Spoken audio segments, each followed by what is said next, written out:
Amém. Todos estão aí? Amém? Glória a Deus. O silêncio é bom porque Deus fala no silêncio, né? Glória a Deus. Amados, eu quero iniciar dizendo que a semana passada... Não, né? Uma pessoa veio conversar conosco e disse que teve uma experiência, um sonho, aonde ela se sentia oprimida por uma força maligna no sonho. E a voz dessa força maligna dizia assim: você é minha, você me pertence. E aquilo me chocou de tal forma que não é só uma força maligna que está dizendo que nós temos um pertencimento ao inimigo, mas são muitas vozes. São muitas vozes. São muitas vozes dizendo ao nosso ouvido: você não pertence ao Senhor, você não pertence à igreja do Senhor. E é uma voz que nós temos que lutar contra ela.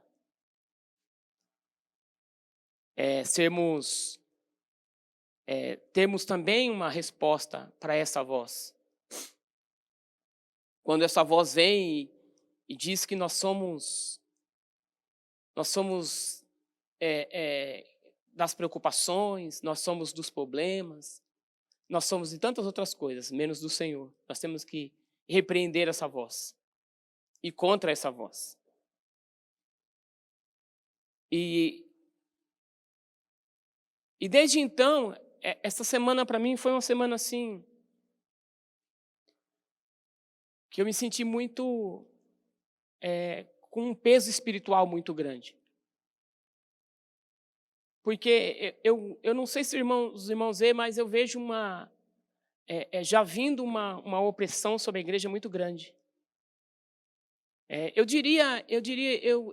seria ousado de dizer até que uma perseguição à igreja muito grande. Né? E isso não está vindo diretamente, mas está vindo indiretamente.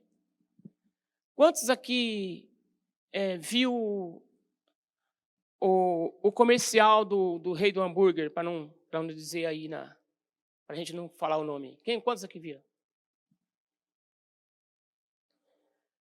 Quando vocês tiveram a oportunidade, vejam o comercial do Rei do Hambúrguer aí.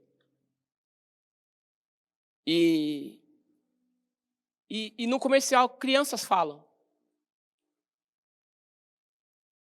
Então, já tem uma agenda também para as crianças. Para que as crianças aceitem. Para que as crianças também concordem, sejam preparadas para isso. E já está mexendo na geração que está vindo agora. E aí, quer mais perseguição do que essa? Para nós que fomos chamados a defender o Evangelho, existe algo tão mais contra ao Evangelho do que esse anúncio, esse comercial? Não existe. Nós estamos dentro de uma batalha, irmãos, como igreja. Ela está além daquilo que a gente imagina, a nossa batalha como igreja. Muito mais além do que a gente imagina.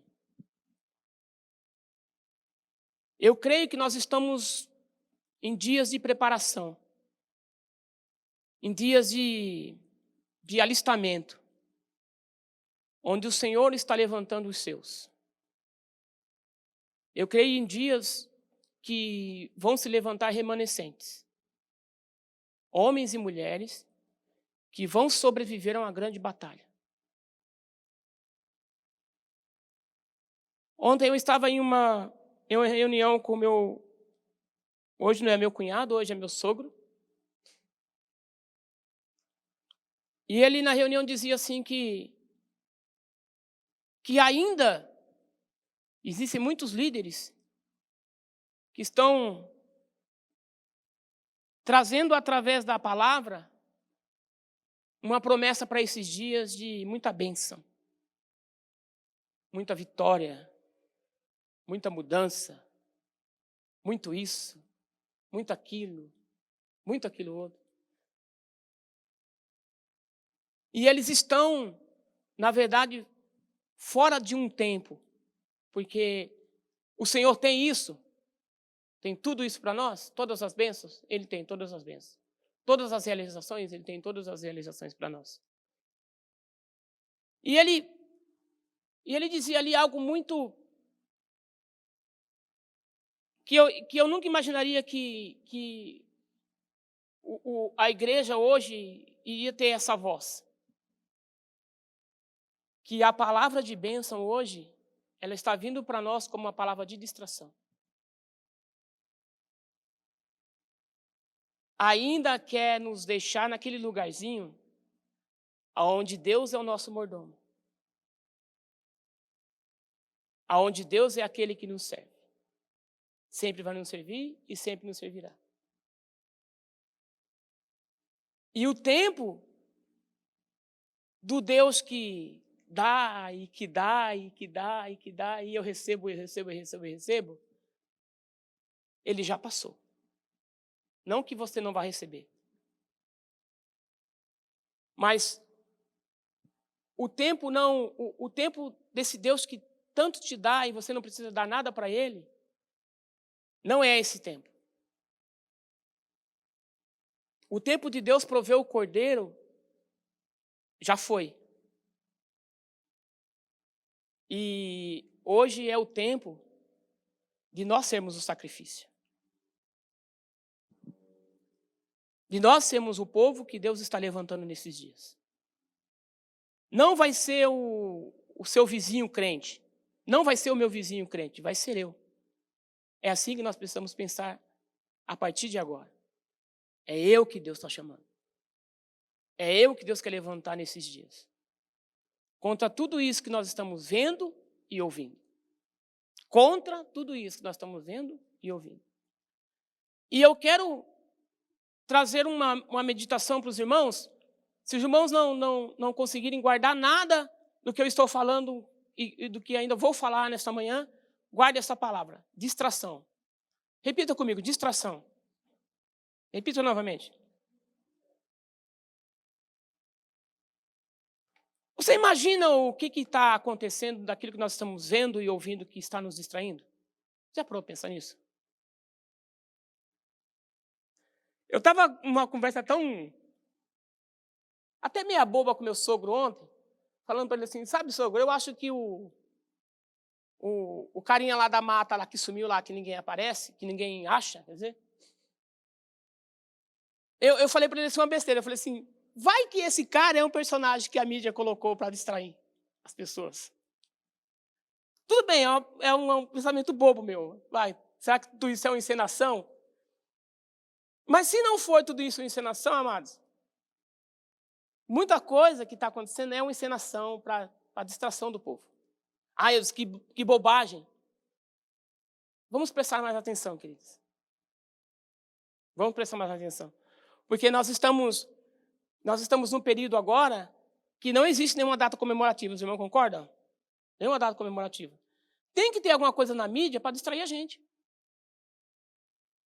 Para e pensa. A minha tia até brincou com o irmão dela esse dia, ontem, colocando num post lá, falando assim, viu, cadê o cara da caneta azul que eu não aguento mais ouvir sobre o cara da mata que sumiu? Os irmãos percebem que sempre existe uma história ou alguma coisa para nos tirar a atenção, para nos distrair.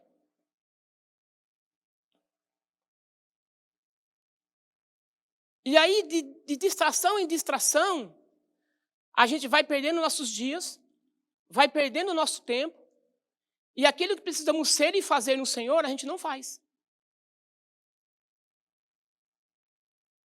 A gente não faz. Eu não sei se é só problema meu, se é problema dos irmãos. Eu tenho muita dificuldade de separar no meu cotidiano um tempo para o Senhor. Só para Ele. Eu tenho dificuldade. Porque tudo me distrai. Tudo me distrai. Existem coisas que tiram a nossa atenção que nós precisamos fazer. Nós somos obrigados a fazer. Por exemplo, um trabalho, por exemplo. Nós somos obrigados. Mas às vezes nós damos tanta atenção para aquele trabalho que aquele trabalho acaba nos distraindo e nos tirando do lugar que nós precisamos estar no Senhor. Então, esses irmãos estão me entendendo? Não é o necessário, é o excesso. A preocupação é uma delas. A gente se preocupa. Essa semana eu pude provar. Eu precisei fazer um serviço um pouco complicado lá no trabalho.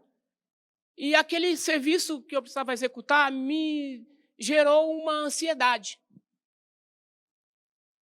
E eu me lembro que eu cheguei a dormir e sonhar com o serviço. Você já aconteceu isso? Pelo amor de Deus, será que é só comigo? Sonhar com o serviço. Aí eu fico me perguntando, que legal, né? Eu leio a Bíblia todos os dias, oro, mas eu não sonho orando. Eu não sonho lendo a palavra. Quantos sonham aqui lendo a palavra e orando? É distração. Isso são distrações. A ansiedade é uma distração. A ansiedade é algo que nos tira do Senhor. Eu já tive essa fala aqui algumas vezes, e eu gosto sempre de trazer esse pensamento para os irmãos, porque assim, ó, a ansiedade, quando você vai no médico e o médico fala que você está acima do peso por causa da ansiedade, o que ele faz? Ele vai lá, abre a Bíblia, e diz assim, ó, vou ler um versículo para você. Lançai sobre o Senhor toda a vossa ansiedade, porque Ele tem cuidado de vós. É bíblico. Eu não vou saber falar para você onde que está agora, mas é bíblico. Procure e você vai achar. Procura aí, Vanessa, se você vai achar. Lançai sobre o Senhor toda a vossa ansiedade, porque Ele tem cuidado de vós. É assim que o médico faz? O que ele faz? Ele te dá um remedinho para a ansiedade. E desde quando, amados, nós conhecemos? Se você conhece, fala para mim. Mas eu conheço um só tipo de ansiedade. Ansiedade é ansiedade, pronto, acabou e final. É ansiedade. E como que? Ó, 1 Pedro 5,7. Os irmãos marcam aí e lê aí para provar. Então o médico não passa. O médico não chega para você e fala assim, viu, ó, você precisa começar a lançar a sua ansiedade sobre o Senhor, que Ele tem cuidado de você. Você precisa ir para um lugar de confiança em Deus, porque se você for para um lugar de confiança em Deus, a sua ansiedade, ó, vai acabar. E você não vai mais comer compulsivamente por causa da sua ansiedade, porque ela foi lançada no Senhor. Mas já que, vamos fazer o seguinte, eu vou te passar um remedinho. Aí passa lá um remedinho para o Daniel tomar lá um remédio contra a ansiedade. Na boa, irmãos, particularmente, eu não creio em tomar remédio para ansiedade, irmãos. Não creio. Porque não existe dois tipos de ansiedade, existe um só. E o Senhor fala sobre a ansiedade na palavra. Distrações. Está nos distraindo. Palavras de engano estão nos distraindo, nos tirando do lugar que nós precisamos estar em Deus. Muitas coisas, amados, que têm vindo através da mídia, quer nos empurrar goela abaixo, sim ou não? Você vai ter que aceitar isso aí. Esses dias eu estava ouvindo um líder falando assim que talvez daqui uns dias vai ser proibido alguém falar em público: eu sou hétero, eu sou hétero, eu sou homem, eu sou mulher. Vai ser proibido, porque alguém vai se ofender lá porque não é. E alguém vai processar o outro que está falando que é homem porque eu fui ofendido. Aí, de tão absurdo que as coisas estão se tornando. E nós não podemos, amados, nos dar lugar à distração que está vindo muito forte. Eu creio que para atingir principalmente a igreja do Senhor. Principalmente a igreja do Senhor. A gente vive dentro de casa lá, uma briga com a nossa filha por questão do celular. Eu acredito que alguns pais também têm essa briga. E se a gente deixar, eles ficam 24 horas no celular. 24 horas. Fica ou não fica?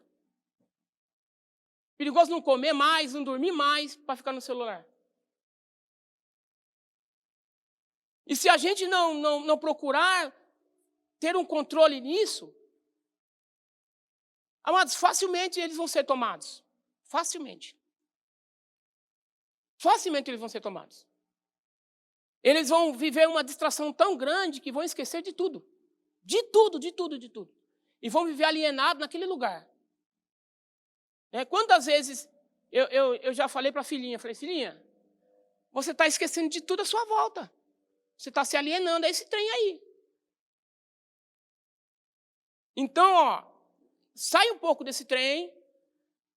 Irmãos, o negócio é tão violento que às vezes a gente entra no carro e a gente vai embora, tal. Olha o balão! Você viu o balão? Eu não. Você viu o cavalo passando? Não. Você viu? Não. Onde estava? Estava alienado dentro do celular. Parece que enfia dentro do celular, assim, a cabeça dentro do celular. E fica lá. E tudo isso, amados, tudo isso é uma agenda de distração para nós. E ponto. E ponto. O que nós precisamos é nos recentrar e buscarmos viver a vontade que Deus tem para nós. Começarmos a lutar contra essas coisas. Abra lá em 2 Timóteo.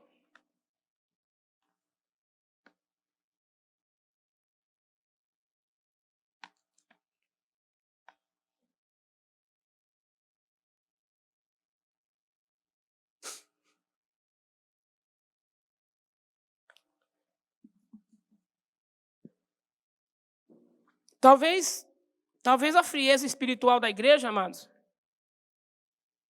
esteja justamente na distração.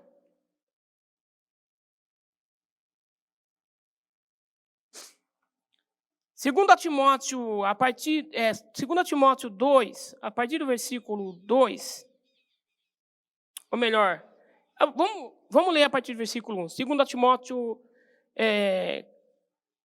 capítulo 2, versículo 1, amém? Todos acharam aí? Amém? Diz assim, tu, portanto, meu filho, sê forte na graça que há em Cristo Jesus, e as coisas que ouviste de mim, e entre muitas testemunhas, as mesmas confia a homens fiéis, que sejam capazes de também ensinarem os outros. Tu, portanto, suporte o sofrimento como um bom soldado de Cristo. Agora vamos lá. Ninguém que milita se embaraça com o negócio desta vida, a fim de agradar aquele que os escolheu para ser. Está escrito o que aí? Eu vou ler de novo. Ninguém que milita se embaraça com os negócios desta vida, a fim de agradar aquele que os escolheu para ser o soldado. A Bíblia fala sobre as coisas dessa?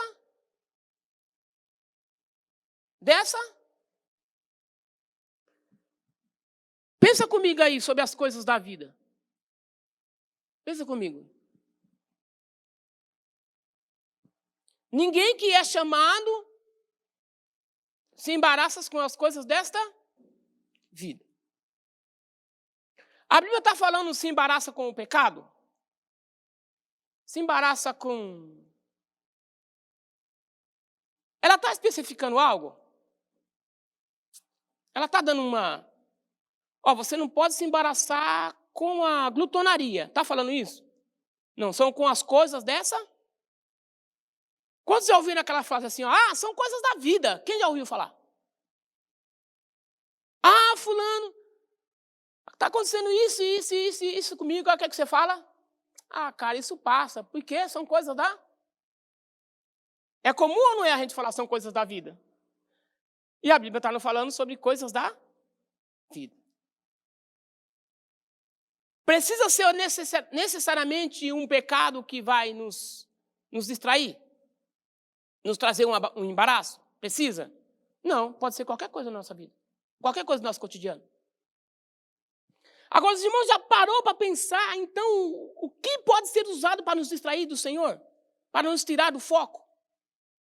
Tudo nessa vida. São as coisas da vida. Pode ser o trabalho, pode ser os filhos, pode ser a digníssima esposa maravilhosa, pode ser o amado namorado, não pode ser? Pode ser. Pode ser tudo, pode ser ansiedade porque não está vendendo, pode ser aquele trabalho difícil que está difícil de desenrolar aquele trabalho, aquele serviço, sei lá, qualquer coisa referente à nossa vida. E o que esse versículo está tentando nos trazer? Que é muito fácil a gente se embaraçar com as coisas dessa vida. Só que a gente não pode esquecer que nós fomos alistados pelo Senhor para sermos soldados dele. Fomos alistados pelo Senhor para sermos soldados. E o que um soldado faz, amados? Me fala uma coisa, existe uma vida boa na vida de um soldado? Existe uma vida top e agradável na vida de um soldado? A única coisa boa que existe na vida de um soldado é quando ele ouve assim do seu general: nós vencemos a batalha. Vamos agora para a próxima guerra. Porque ela não acaba. Os conflitos vêm e vão. Mas a batalha em si, a guerra em si, ela não acaba. Porque a carne milita contra o espírito milita contra... para que você não faça o que você quer. Então, existe um conflito a todo tempo, a toda hora, enquanto a gente existir. Que vida de soldado é uma vida boa, amados? E por que a gente fica insistindo no Senhor para termos uma vida boa? Aquela vida top. Sombra e água fresca e rede. Tudo maravilhoso. Se Ele nos chamou para sermos um soldado. Para estarmos lutando constantemente contra as forças das trevas, contra aquilo que milita contra nós, contra o reino de Deus. Enquanto nós estamos deitados, sossegados em nossas camas e sofás e varandas e tudo mais, lugar gostoso de ficar, alguém está batalhando para fazer um comercial, juntando crianças.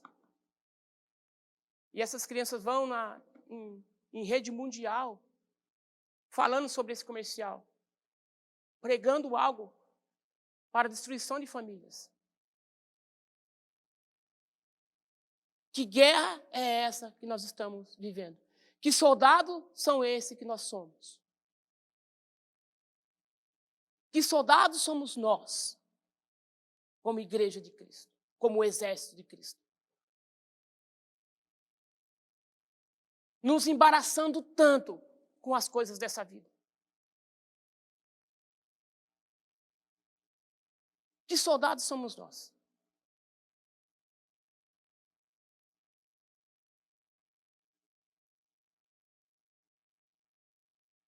Jesus, ele trouxe uma palavra lá em Marcos 1,15, que foi depois que o João Batista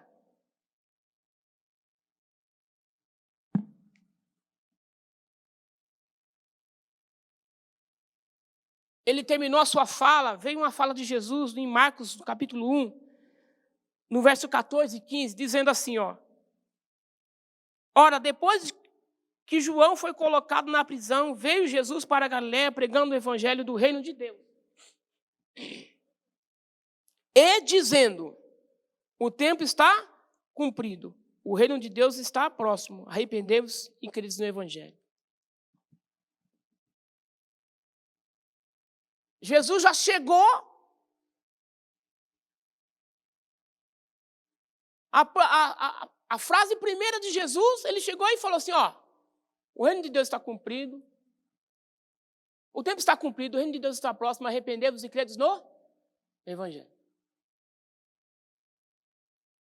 O que Deus está trazendo aqui para nós? Um posicionamento de pessoas que creem no evangelho. Posicionamento. Porque as grandes redes estão se posicionando para pregar a toda a população sobre uma ideologia, sobre algo que eles querem que sejam assim. Eles estão se posicionando. Toda a agenda tem um propósito. Toda essa agenda tem todas as grandes empresas. E Jesus chegou para a grande igreja dele e falou assim, ó: já está tudo cumprido, eu já morri na cruz, já ressuscitei, agora vocês vão se arrependerem e crer no evangelho. Crer tão somente no evangelho. O que for fora do evangelho, o que nós precisamos fazer? Ó, eu não creio nesse negócio aí, porque não está no evangelho. Não é evangelho. O Senhor disse para eu me arrepender e crer no evangelho. Essa é a vida que Deus falou para mim viver. Esse é o meu estilo de vida que Deus falou para mim viver.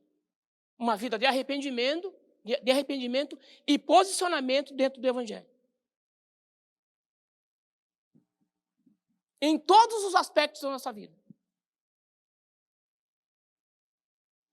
Em todos os aspectos da nossa vida. E em Hebreus, a gente está passeando bastante aqui, ó, Hebreus 12. No Hebreus 12, versículo 1, diz assim, ó: portanto, visto que nós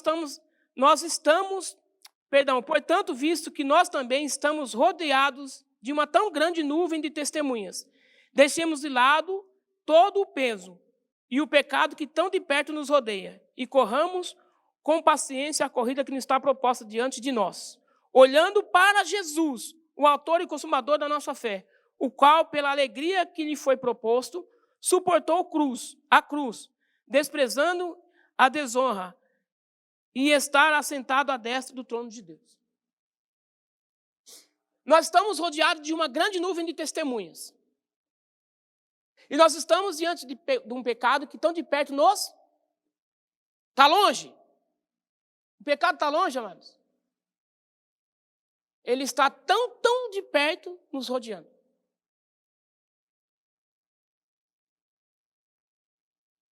Tão de perto nos rodeando.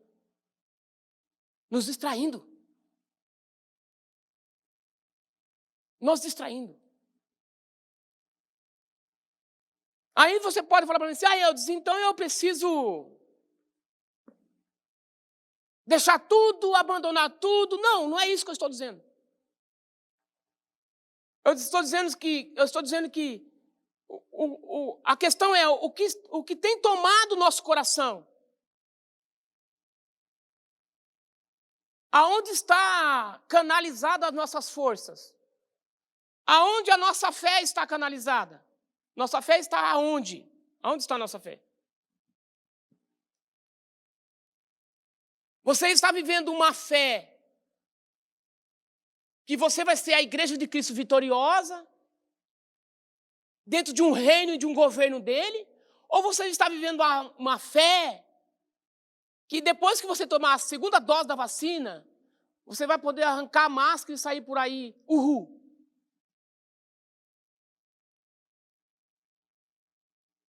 Não estou dizendo que é errado, não estou dizendo isso.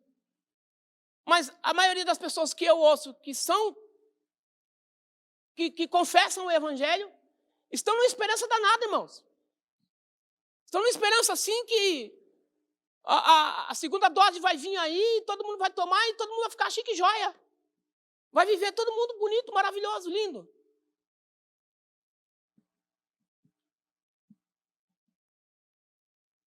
E esquece que o Senhor nos alistou para sermos soldados.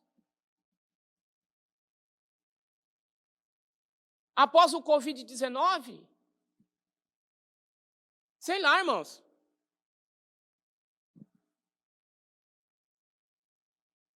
Vai vir o Covid-20, sei lá.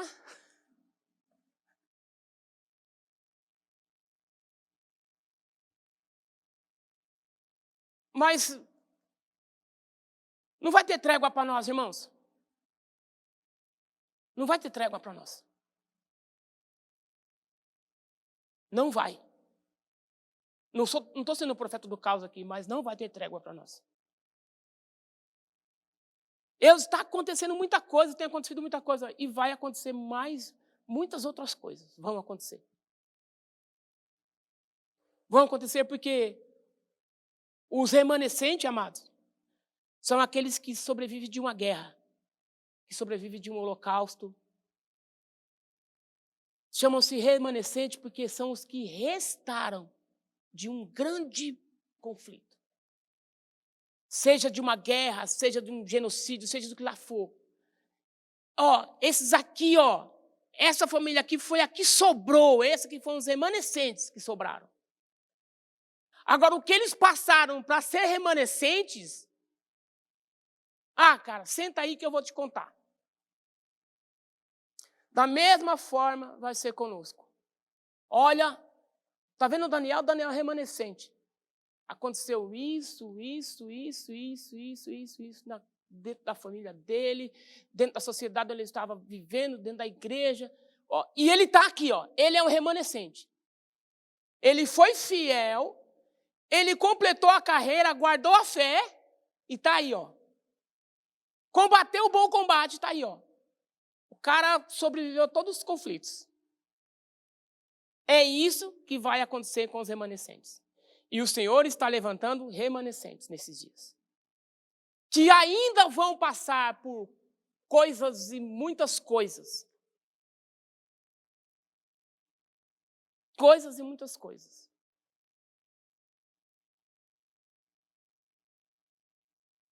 Então, amados, se existe uma grande agenda para nos distrair, a gente já sabe que essa agenda existe. E a gente precisa despertar, amados. A gente precisa despertar. Despertar para tudo aquilo que está nos roubando o nosso tempo, roubando a nossa atenção.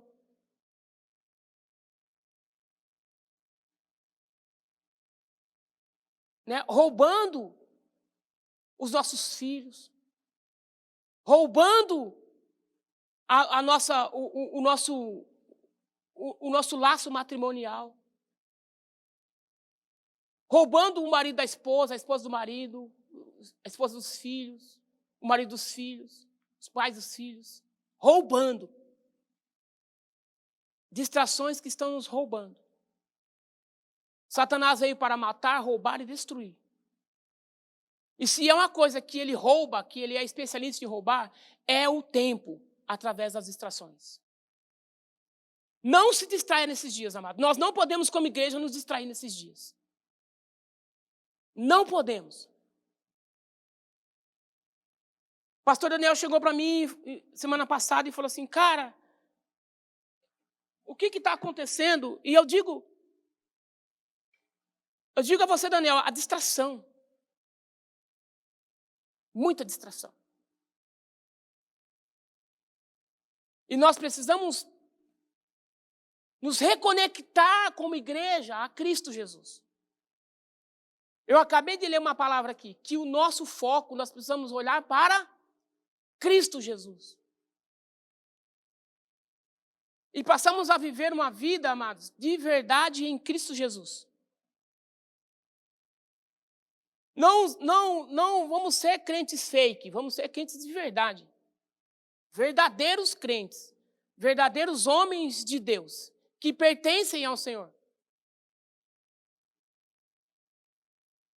Eu estava orando nessa manhã e eu falava assim, Senhor, eu não quero viver um teatro de ser crente, eu quero ser um cristão verdadeiro. Me tira desse teatro, Senhor.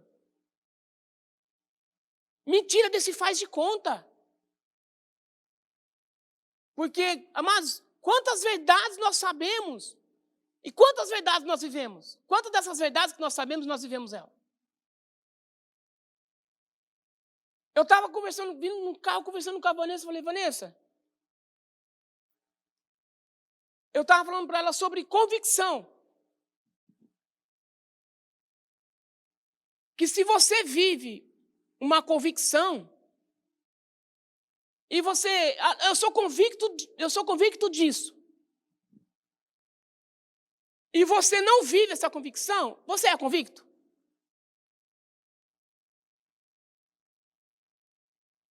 Fala que é convicto de algo, mas não vive aquele algo. Eu sou convicto que eu sou soldado de Cristo. Mas vive dormindo na rede. Com a espada na bainha, tranquilidade total. Tempo de paz, exatamente um tempo de paz. Ué, mas você não acabou de falar que você tem a convicção de que você é um soldado? Por que você não está derramando sangue por aí? Eu tenho alguns outros problemas. Então você não tem convicção de nada, cara. Você precisa começar a viver as convicções que você acha que você tem. Quanto aos fatos, não há argumentos. Sou soldado? Sou. Está derramando sangue? Não. Então você não é soldado nenhum. Você é um frouxo que está perdido no meio da multidão.